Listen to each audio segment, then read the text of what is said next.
To assemble the top plate on this jacket structure, you need to turn on the visibility of the datums of the jacket structure. Right click on the plane YZ, right click and turn on the visibility.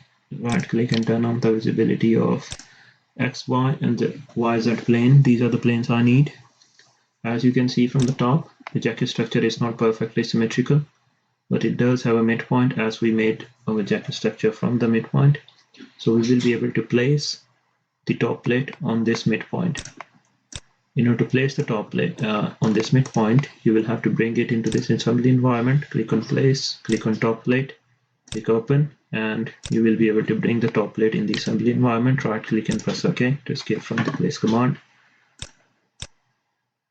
Now, as you have dropped the top plate anywhere on the screen, you will still need to turn on its datums.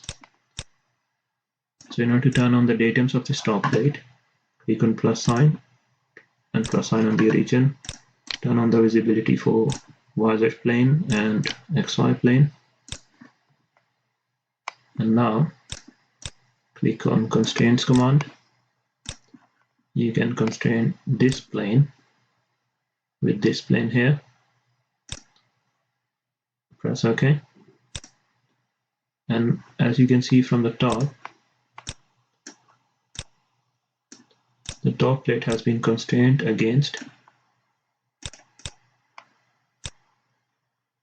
the horizontal plane here. Even if I'm moving vertically, it's not moving.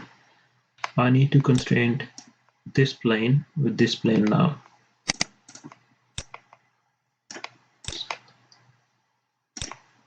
Constrain, select the plane you want to constrain and select the plane you want to constrain it against, press OK.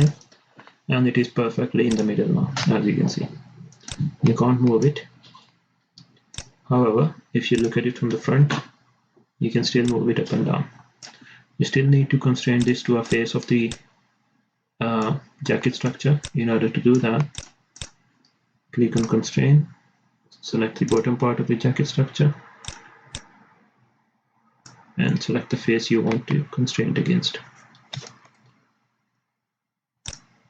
Press OK, and it will be constrained with your jacket structure now.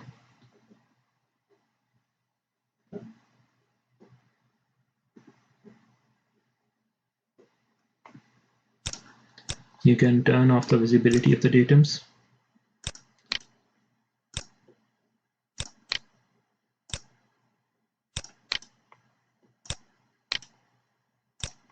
And save this assembly.